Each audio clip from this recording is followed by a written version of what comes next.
Hi parents, hola padres. Today we're going to read about Guadalupe Quintanilla on page 37 de nuestro of our book Voces Latinas. Hoy vamos a leer el capítulo de Guadalupe Quintanilla, la página 37 de su libro de Voces Latinas. Today we're going to read outside. Okay. First, we're going to read about our narrator. Vamos primero a leer sobre nuestra narradora, Guadalupe Quintanilla. Guadalupe Quintanilla was the first Hispanic woman to be an administrator, una administradora, at the University of Houston in Texas. This is reading on page 39, on the top of page 39.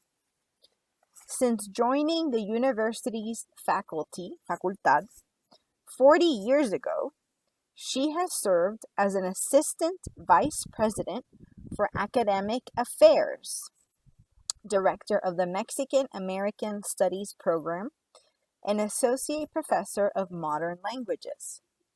She has been a consultante, to the Houston Police Department, for which she developed a nationally acclaimed, algo nacionalmente reconocido, cross-cultural communications program. She was nominated to be U.S. Assistant Attorney General, una asistente a una abogada general de representante de las Naciones Unidas, and has served as a representative to the United Nations, and has spoken at countless conferences both in the U.S. and abroad. Abroad es internacionalmente, fuera del estado de Estados Unidos. But as you will learn when you read her essay, the most remarkable thing about Lupita Quintanilla is not where she is now, but how far she has traveled to get there. Okay, now we're going to start our story as our narrator speaks on the bottom of page 39. Guadalupe Quintanilla speaks. I dropped out of first grade when I was 13 years old. Dropped out es que se dio de baja. Yes, you read that correctly. I was a 13-year-old first grader and I quit school. Okay, now we're going to page 40 in our book. The top of page 40. How did such a thing happen? Well, I will tell you. I was born in 1937 in Nogales, Mexico, just a few miles south of the Arizona border. When my parents se separaron, I went to live with my grandparents in a rural town deep in southern Mexico. There were no schools there. There weren't even any paved roads. Paved roads son las carreteras con cemento. Still, I learned a great deal.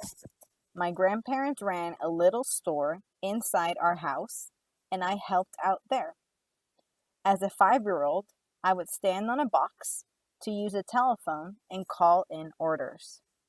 Sometimes, when the supplies heard a child's voice, they would hang up, but some of the other suppliers became used to talking with me. Suppliers son las personas que suplen los productos para que las tiendas los puedan vender. I learned to read and write and to work with numbers. Then, my grandfather began to lose his sight, su vista. We moved to Brownsville, Texas, in hopes that the doctors there could help him. Sadly, they could not, and he became completely blind. Blind es ciego. In Brownsville, I was enrolled in school. Enrolled es la pusieron en la escuela. And then the trouble began. Although I could read and write well, I could do those things only in Spanish. But I was given an IQ test in English. I didn't understand any of the questions. I scored 64 points, which classified me as seriously mentally retarded. Although I was 12, I was put into first grade, in a class of 6-year-olds. Imagínate, me pusieron en una clase de niños de 6 años cuando tenía 12. No one even tried to teach me. The teacher had me cut out pictures and take little kids to the bathroom. It was awful. I was bewildered. Bewildered es atontada by what was going on around me. Everyone was speaking a language I didn't understand. The other children teased me. La molestaban. Teased me for being so stupid. After 4 months, things came to a head. Las cosas tuvieron una pausa. I was alone at recess. Recess es el tiempo de afuera para los niños jugar. Recreo. As usual. And a man cutting the grass greeted me. Buenas tardes, he said. I was so excited to hear someone speak to me in Spanish. La lengua de mi alma. La lengua de mi abuelita. The language of my soul. The language of my grandmother. Eagerly, I answered him. Eagerly, inmediatamente, bien emocionada. Like a flash, rápidamente, a teacher swooped down and grabbed me by the arm. Swooped es que me cogió. She marched me to the principal's office. Me llevó. Marched es como que me llevó como un soldado. To the principal's office, where she and the principal both shouted strange English words at me. To this day, I do not know why they were so angry. Was it something about this particular man? Was it simply that I was not supposed to speak Spanish at all? I'll never know.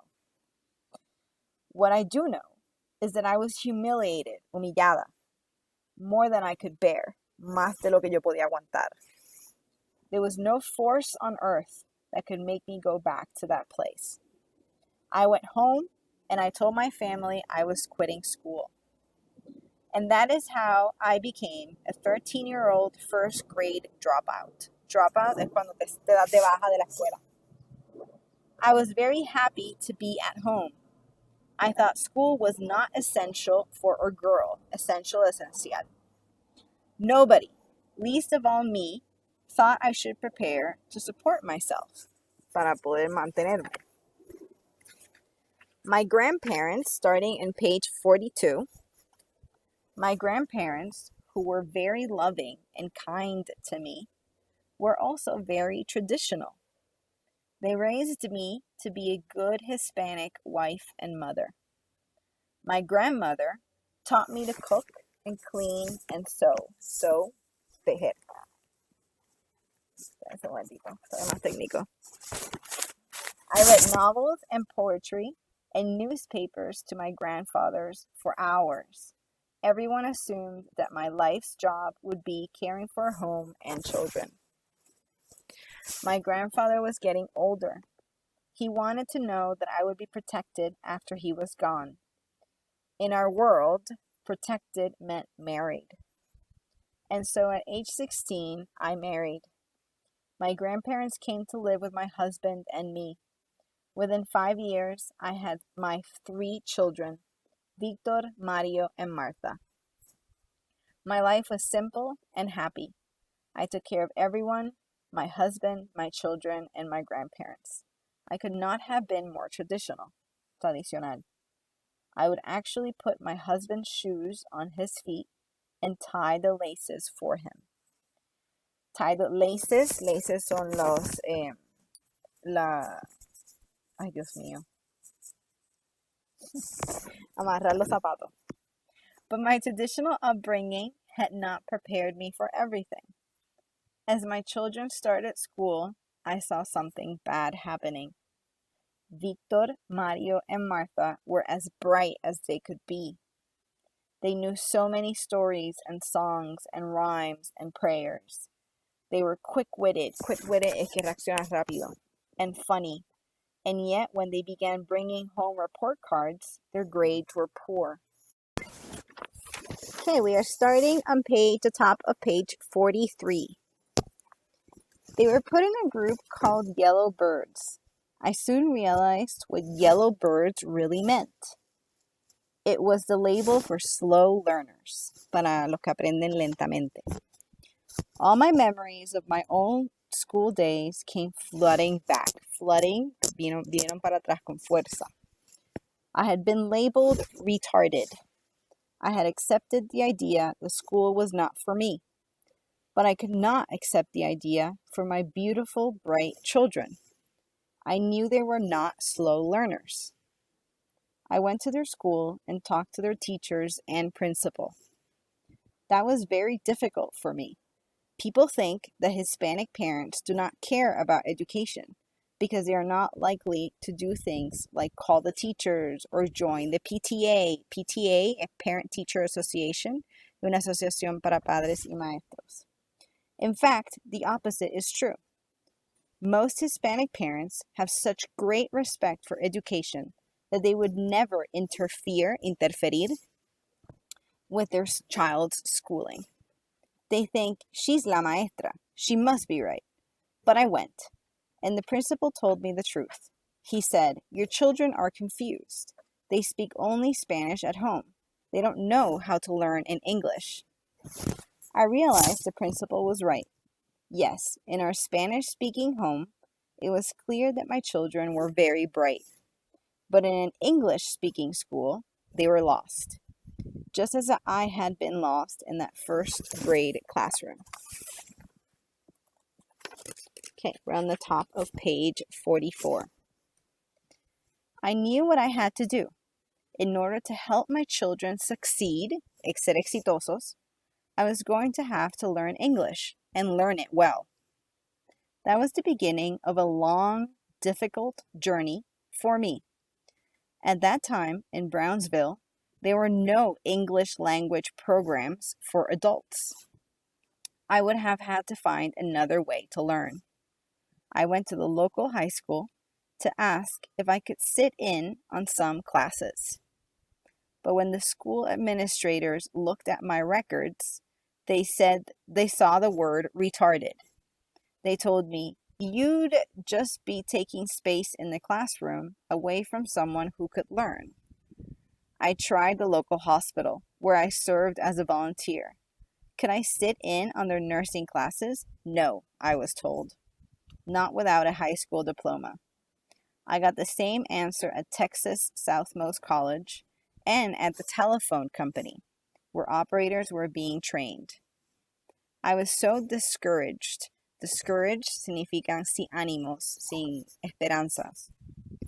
I walked home from the telephone company in the rain, crying, feeling like a complete failure. Failure es una persona que falla o que no llega a lo que quiere llegar, a su éxito.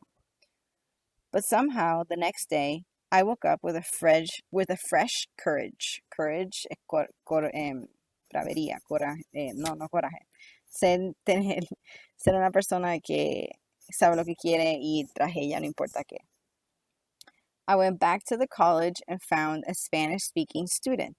I asked him, ¿Quién decide quién asiste a la escuela aquí? Who decides who goes to school here? He told me it was the registrar, quien matricula a los estudiantes. I looked through the faculty parking lot until I found, top of page 45, I found the spot marked reserved for registrar. I waited by that car for hours until a man came to get into it. Fortunately, he spoke Spanish.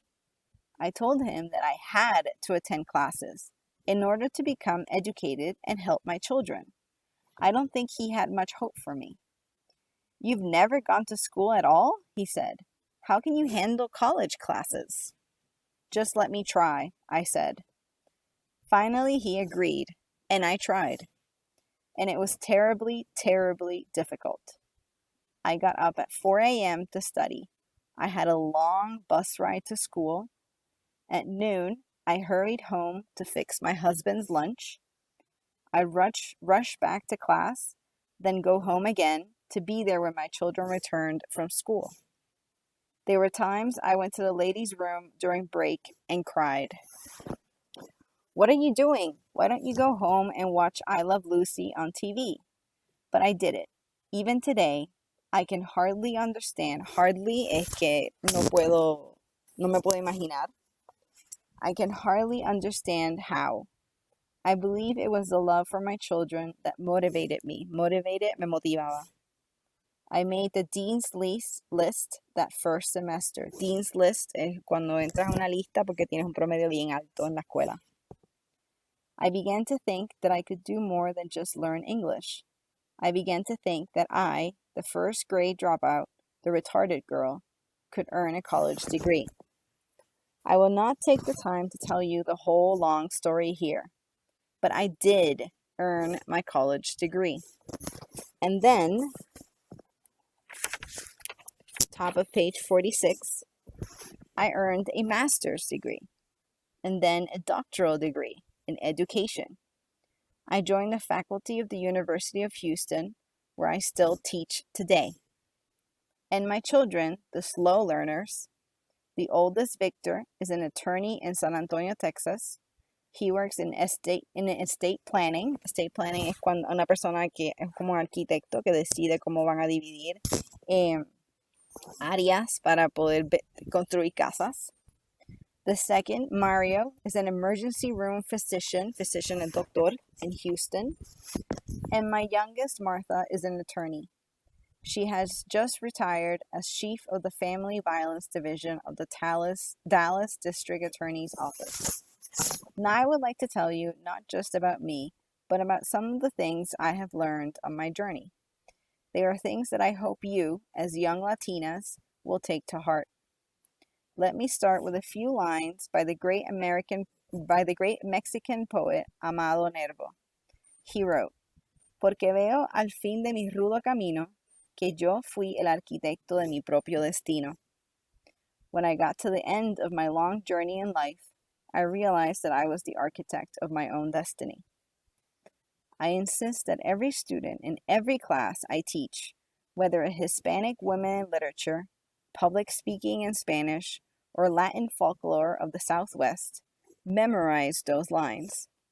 They contain, in my opinion, the most important lesson a person can learn. Top of page 47. And that lesson is that the future lies in your own hands. You, and only you, are the architect of your own destiny. I think that lesson is especially important, and in some ways, especially difficult for Hispanic women. Our world is changing rapidly, but for many of us, rápidamente. But for many of us, cultural expectations still carry a lot of weight. Expectations son expectativas. The traditional ways can be very comfortable. The closeness and support of the Latino family can be a very wonderful thing. But the flip side is that many of our young people find it hard to separate from the family and to learn to make independent decisions. Again and again, I see promising Latino students, both male and female, grow so homesick at the university that they drop out. Drop out es que se dan de baja. I've heard our culture gives us strong roots, but we need to strengthen our wings, and I think that is true. In my own case, I met with a lot of resistance when I returned to school. My grandfather actually stopped speaking to me. To him, it was demeaning to the family to have a woman on the street. He didn't mean like a streetwalker es un vagabundo, but simply in the world outside of the home. He believed that by going out there, I was neglecting my family. Neglecting is negando mi familia. That was painful for me, to feel the disapproval. Disapproval es que alguien no aprueba de ti. Of someone I loved and respected. Respetaba. So, top of page 48. So much, but I had to stand firm for what I believed was right for me and my children. For women especially, trying to achieve that kind of independence is difficult. As we try to blossom es crecer o mejorarnos in the Anglo world, en el mundo anglosajón, we must respect the traditions of our parents. At the same time, we must recognize and help them recognize that sometimes those traditions can hold us back. We may not even realize how our culture makes us out of sync es fuera de estar con todo el mundo, de ir a al mismo ritmo, with the larger society. Once when Mario and Victor were teenagers, they and another Latino boy were invited to a concert by an Anglo friend, un amigo americano. They said they'd be home at 5 p.m. At 5:15, when they weren't back, the other Hispanic mom called me and asked if I'd heard anything. At 5:30, I called the Anglo boy's mom to ask if she knew why they were late. She was so angry with me. She said, "I have company. The boys know what they're doing," and actually hung up on me. Hung up, me colgó. I was astonished. Astonished es sorprendida y echada para atrás. Why was she so angry? I realized she thought I was ridiculously overprotected. Ridículamente. Overprotective es sobreprotegida, sobreprotegiendo mis hijos. And by her standards, sus estándares, I guess I was. But to me and the other Hispanic mom, it was perfectly normal. From one perspective, that kind of protectiveness, protectividad, is simply loving. But we need to be aware of the downside. A fascinating study was done here, fascinantemente, un estudio fascinante, was done here in Houston about why many Latino children in general do not do as well in school as Anglo children. Top of page 49. One thing that the study found is that most Latino children are less likely to ask questions. When they need help, they don't say so. I see that even at the university level. And I think part of the reason is that, in general, Latino children are acostumbrados, to living in a supportive, protective family environment where they don't have to ask for much. Someone is always saying, "Do you need this? Would you like that? Can I help you?" As a result, these children, according to research, don't learn to speak up and ask for themselves. It's interesting, isn't it, that there's no word for assertive in Spanish. No hay una palabra para ser, no hay una palabra como assertive en el idioma de español. The closest is agresivo, and the meaning of that is quite different. To be assertive means to be clear about what you want. It means going after what you want. It does not mean being aggressive or angry or rude or somehow unwomanly, que es lo que significa agresivo. But assertiveness is not a value that our culture promotes, and that is our loss, because if you develop the ability to be assertive, there's no telling what you might accomplish. Accomplish es poder llevar a cabo. Let me tell you a story that illustrates what I mean. Me ilustra, quiere decir illustrates. Some years back, I was driving through a pretty neighborhood here in Houston. I thought, when I retire, cuando me retire, I'd like to live here. Later, I saw a house in that neighborhood come up for sale. Top of page 50, arriba de página 50, I called a real estate agent to ask about it, but he told me no, the house was not actually for sale. I said, "But there's a sign in the yard." Yard es el patio. He insisted no, there had been some mistake and it wasn't for sale. Well, I thought about that for a while. I knew the house was for sale. Why would the agent tell me it wasn't? Could it be my Spanish accent? So I had Mario call. He has a Spanish name, of course, but he doesn't have an accent, and he was Dr. Quintanilla, the emergency room physician. Well, he got a different answer. The agent told Mario the house was for sale, but for a very high price. Then we had a friend of Mario's call. He's an Anglo, a police officer named Robert Jones.